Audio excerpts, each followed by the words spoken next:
اور سامعین، ایک بار پھر رمضان المبارک کے اسپیشل پروگرام کو لے کر آپ کی خدمت میں حاضر ہوں۔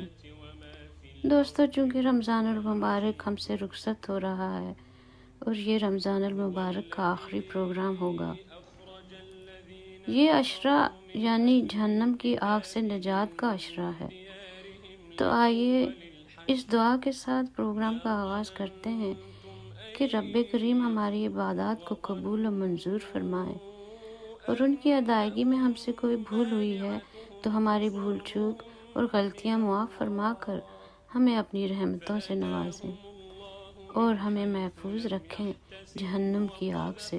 دوستوں، آج کا یہ پروگرام ہم چودھری محمد بشیر شاد صاحب، جو کہ ٹی وی فور یو کے روح رواں ہیں، ان کے ایک خوبصورت کلام سے شروع کریں گے۔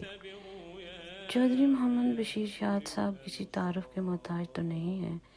جہاں پر انہوں نے ثقافتی، سماجی اور ادبی خدمات میں ایک مقام پایا ہے، وہیں پر ان کے قلم نے حمد و نعت اور مناجات میں بھی جلا پائی ہے۔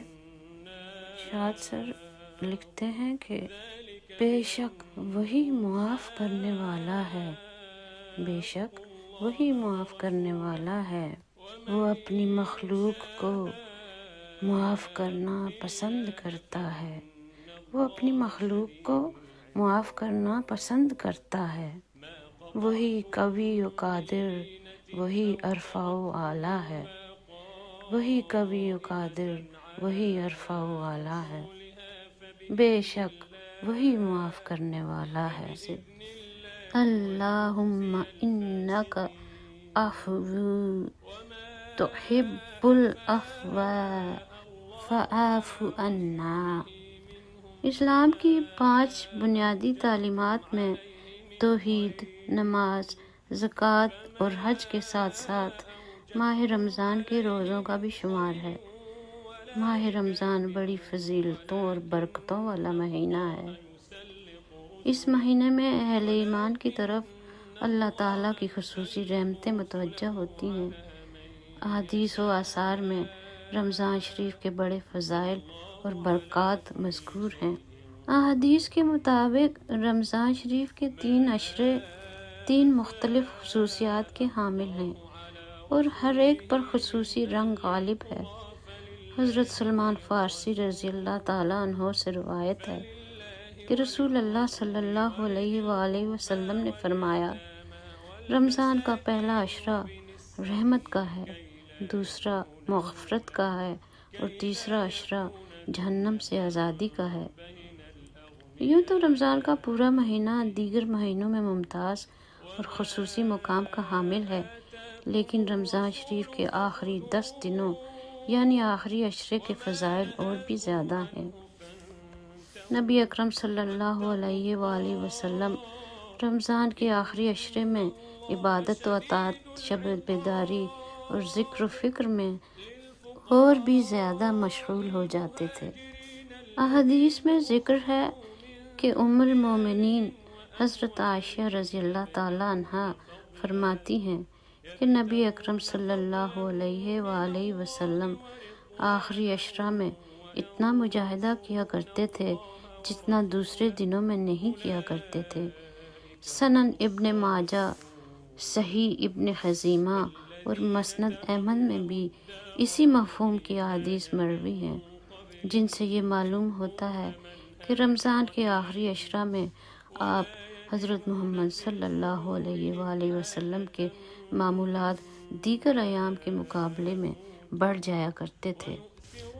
بہت سی دیگر احادیث میں بھی آپ صلی اللہ علیہ وآلہ وسلم کے معمولات کی تفصیلات ملتی ہیں، جیسا کہ ایک حدیث میں حضرت عائشہ رضی اللہ تعالیٰ عنہا فرماتی ہیں کہ جب آخری عشرہ شروع ہو جاتا تو نبی صلی اللہ علیہ وآلہ وسلم رات بھر بیدار رہتے اور اپنی کمر عبادات کے لیے کس لیتے اور اپنے گھر والوں کو بھی جگاتے تھے۔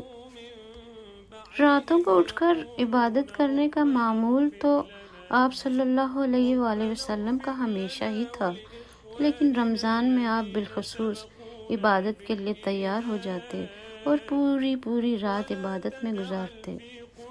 حضرت عائشہ رضی اللہ تعالیٰ عنہ کی ایک دوسری روایت سے یہ بات اور بھی زیادہ طور پر واضح ہو جاتی ہے۔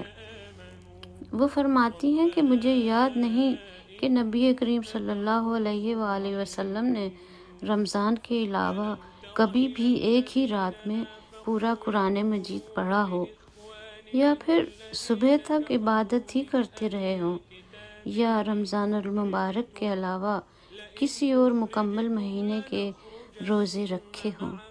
ایک دوسرا خصوصی عمل جس کا ذکر حدیث میں ہے وہ یہ ہے کہ اپنے اہل خانہ کو رات میں عبادت کے لیے جگانا۔ احادیث سے معلوم ہوتا ہے کہ نبی صلی اللہ علیہ وآلہ وسلم اپنے گھر والوں کو سارا سال ہی جگایا کرتے تھے، لہٰذا رمضان المبارک میں خصوصیت کے ساتھ جگانے کے ذکر کا صاف صاف مطلب یہی ہے کہ رمضان کے آخری عشرہ میں نبی صلی اللہ علیہ وآلہ وسلم اپنے گھر والوں کو باقی سارے سال کی بنسبت جگانے کا زیادہ اہتمام فرماتے تھے۔ رمضان المبارک کے آخری عشرہ کی ایک اہم خصوصیت اعتکاف ہے۔ اعتکاف مسجد میں بنیت عبادت قیام کو کہا جاتا ہے۔ آپ صلی اللہ علیہ وآلہ وسلم کا مبارک معمول تھا کہ رمضان المبارک کے آخری عشرہ میں اعتکاف فرماتے تھے۔ حضرت ابن عمر رضی اللہ تعالیٰ عنہ سے مروی ہے کہ آپ صلی اللہ علیہ وآلہ وسلم رمضان شریف کے آخری 10 دنوں کا اعتکاف فرماتے تھے۔ حضرت عائشہ رضی اللہ تعالیٰ عنہ بیان فرماتی ہیں کہ نبی صلی اللہ علیہ وآلہ وسلم رمضان کے آخری عشرے کا اعتکاف کرتے رہے، حتیٰ کہ اللہ تعالیٰ نے آپ کو اپنے پاس بلا لیا۔ پھر ان کے بعد ان کی ازواج مطہرات نے بھی اعتکاف کیا۔ حضرت ابو ہریرہ رضی اللہ تعالیٰ عنہ کی روایت میں ہے کہ نبی اکرم صلی اللہ علیہ وآلہ وسلم ہر سال رمضان شریف میں 10 دنوں کا اعتکاف فرماتے تھے، اور جس سال آپ کا انتقال ہوا اس سال آپ نے 20 دنوں کا اعتکاف فرمایا۔ آخری عشرہ کا اعتکاف یعنی مسجد میں عبادات کی نیت سے قیام کرنا سنت علی الکافیہ ہے۔ اعتکاف مسجد کا حق ہے۔ اعتکاف کرنے والے کے لیے مسنون ہے کہ وہ طاعت میں مشغول رہے اور کسی شدید طبی یا شرعی ضرورت کے بغیر مسجد سے باہر نہ نکلے۔ اعتکاف کی حقیقت خالق ارض و سماء اور مالک الملک کے دربار عالی میں پڑ جانے کا نام ہے۔ اعتکاف عاجزی و مسکنت اور تذر و عبادت سے اللہ کی رضا و خوشنودی کے حصول کا بہترین ذریعہ ہے۔ اعتکاف دراصل انسان کی اپنی عاجزی کا اظہار اور اللہ سے کبریائی اور اس کے سامنے خود سپردگی کا اعلان ہے۔ احادیث سے معلوم ہوتا ہے کہ نبی اکرم صلی اللہ علیہ وآلہ وسلم آخری عشرہ کا اعتکاف خاص طور پر لیلۃ القدر کی تلاش اور اس کی برکات پانے کے لیے فرماتے تھے۔ حضرت عائشہ رضی اللہ تعالیٰ عنہ کی روایت ہے کہ نبی اکرم صلی اللہ علیہ وآلہ وسلم آخری عشرہ میں اعتکافات کیا کرتے تھے اور فرماتے تھے کہ رمضان کے آخری 10 راتوں میں لیلۃ القدر کو تلاش کرو۔ حضرت ابو سعید خدری رضی اللہ تعالیٰ کی روایات میں تفصیل کچھ اس طرح سے ہے۔ وہ فرماتے ہیں کہ نبی صلی اللہ علیہ وآلہ وسلم نے پہلے عشرے کا اعتکاف کیا اور ہم نے بھی اعتکاف کیا۔ حضرت جبرائیل علیہ السلام آپ کے پاس آئے اور کہا کہ آپ کو جس کی تلاش ہے وہ آگے ہے۔ چنانچہ آپ صلی اللہ علیہ وآلہ وسلم نے دوسرے عشرے کا بھی اعتکاف فرمایا اور ساتھ ہم نے بھی اعتکاف کیا۔ پھر حضرت جبرائیل علیہ السلام آپ کے پاس آئے اور آپ کو بتایا کہ مطلوبہ رات ابھی آگے ہے۔ چنانچہ آپ صلی اللہ علیہ وآلہ وسلم 20ویں رمضان کی صبح کو خطبہ کے لیے کھڑے ہوئے اور فرمایا، جو میرے ساتھ اعتکاف کر رہا تھا اسے چاہیے کہ وہ آخری عشرے کا اعتکاف بھی کرے۔ مجھے شب قدر دکھائی گئی جسے بعد میں بھلا دیا گیا۔ یاد رکھو، لیلۃ القدر رمضان المبارک کے آخری 10 راتوں میں سے ہے۔ لیلۃ القدر 1000 مہینوں سے بہتر رات ہے۔ رمضان المبارک کے آخری عشرے کی سب سے اہم فضیلت بھی یہی ہے کہ اس میں ایک ایسی رات پائی جاتی ہے جو 1000 مہینوں سے بھی زیادہ افضل ہے، اور اسی رات کو قرآن مجید جیسا انمول تحفہ دنیا انسانیت کو ملا۔ اللہ سبحانہ تعالیٰ نے اس رات کی فضیلت میں پوری سورۃ القدر نازل فرمائی۔ ارشاد ہوا، ہم نے قرآن کریم کو شب قدر میں نازل کیا ہے۔ آپ کو کیا معلوم کہ شب قدر کیا ہے؟ شب قدر ہزاروں مہینوں سے بہتر ہے۔ اس میں فرشتے اور روح جبرائیل علیہ السلام اپنے رب کے حکم سے ہر کام کے لیے اترتے ہیں۔ یہ رات سراسر سلامتی ہے اور فجر کے طلوع ہونے تک رہتی ہے۔ ایک دوسری آیت میں اس کو مبارک رات کہا گیا ہے، اور ارشاد ہوا ہے کہ قسم ہے اس کتاب کی جو حق کو واضح کرنے والی ہے، ہم نے اسے ایک مبارک رات میں نازل کیا ہے۔ چنانچہ شب قدر کی عبادت کا ثواب 1000 مہینوں یعنی کم و بیش 83 سال کی عمر تک کی عبادت سے زیادہ ہے۔ اسی رات اللہ تعالیٰ نے قرآن مجید کو یکبار کی لوح محفوظ سے آسمان دنیا پر نازل فرمایا، اور پھر اس کے بعد نبوت کے 23 سالہ مدت میں حسب ضرورت نبی صلی اللہ علیہ وآلہ وسلم پر نازل ہوتا رہا۔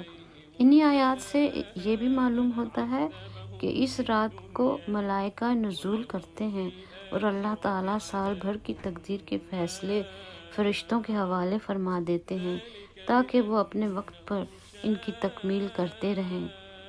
اس رات میں فرشتوں کا نزول بھی رحمت و برکت کا سبب ہوتا ہے۔ دوستو، ہمیں رمضان المبارک کے آخری عشرے میں ہی یہ رات ملتی ہے، اسی لیے حضور صلی اللہ علیہ وآلہ وسلم نے ارشاد فرمایا کہ اس رات کو رمضان اور خاص کر اس کے آخری عشرہ میں ہی تلاش کرو۔ ابن عباس رضی اللہ تعالیٰ عنہ کی حدیث میں ہے کہ نبی اکرم صلی اللہ علیہ وسلم نے فرمایا، شب قدر کو رمضان المبارک کے آخری عشرہ یعنی رمضان المبارک کے آخری 10 دنوں میں تلاش کرو، باقی 9 رہ جائیں تو ان میں، باقی 7 رہ جائیں تو ان میں، باقی 5 رہ جائیں تو ان میں۔ احادیث کی روشنی میں شب قدر کے آخری عشرہ میں بھی طاق راتوں میں اس مقدس رات کے ملنے کا زیادہ امکان ہوتا ہے۔ حضرت عائشہ رضی اللہ تعالیٰ عنہا بیان فرماتی ہیں کہ رسول اکرم صلی اللہ علیہ وآلہ وسلم نے فرمایا، شب قدر کو رمضان کے آخری عشرہ کی طاق راتوں میں تلاش کرو۔ جب بعض احادیث میں 27ویں رات کو شب قدر ہونے کی بات بھی وارد ہوئی، جیسا کہ حضرت معاویہ رضی اللہ تعالیٰ عنہ کی روایت میں ہے کہ شب قدر 27ویں رات ہے۔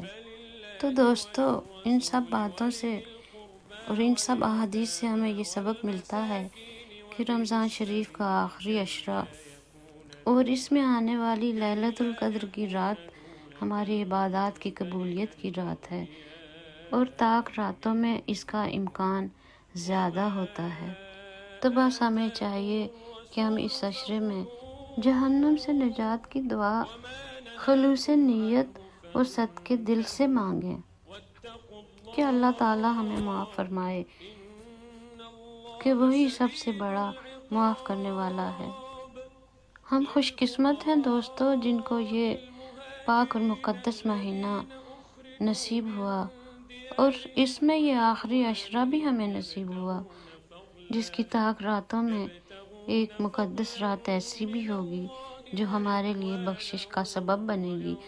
ہماری صدقے دل سے مانگی ہوئی دعائیں عرش بری تک پہنچیں گی اور اللہ تعالیٰ ہمیں جہنم کی عذاب سے بچائیں گے۔ تو دوستو، آئیے ہم سب مل کر یہ دعا مانگیں کہ اللہ تعالیٰ ہمیں ہمت دے، ہمیں توفیق عطا فرمائے کہ ہم اس آخری عشرے میں اپنی عبادات کو صدقے دل سے کریں اور اللہ تعالیٰ سے مغفرت مانگیں، معافی مانگیں اور اپنے لیے جہنم سے نجات کی دعائیں مانگیں۔ عاجزی و انکساری سے یہ دعا کریں کہ اللہ تعالیٰ ہمیں اس آخری عشرے کی وہ مقدس رات نصیب فرمائے۔ الہی آمین۔ دوستو، ماہ رمضان کی یہ مقدس رات جسے شب قدر کہتے ہیں ہر سال منتقل ہوتی رہتی ہے اور تاک راتوں میں اس کا امکان زیادہ ہوتا ہے، جبکہ 27ویں رات میں اور بھی زیادہ۔ اللہ تعالیٰ نے اپنی بے پایہ مصلحت و حکمت سے شب قدر کو مخفی رکھا ہے۔ اس کو مخفی رکھنے میں شاید ہماری طلب اور ذوق و جستجو کا امتحان مقصود ہے۔ اگر کوئی شخص خلوص نیت اور صدق دل سے کوشش کرے، چاہے اسے علم ہو یا نہ ہو، تو انشاءاللہ وہ اس رات کو ضرور پائے گا۔ کیونکہ دوستو، اہل ذوق کے یہاں تو سارا معاملہ ذوق طلب اور شوق جستجو ہی ہے۔ تو میرے عزیز دوستو، وحشت کلکتوی کے اس خوبصورت شعر پر اس پروگرام کو ختم کرنے کی اجازت دیجیے، اس امید پر کہ زندگی نے اجازت دی تو انشاءاللہ آپ سے پھر شرف ملاقات ضرور نصیب ہوگا۔ نشان منزل جانا ملے ملے نہ ملے، مزے کی چیز تو ہے یہ ذوق جستجو میرا۔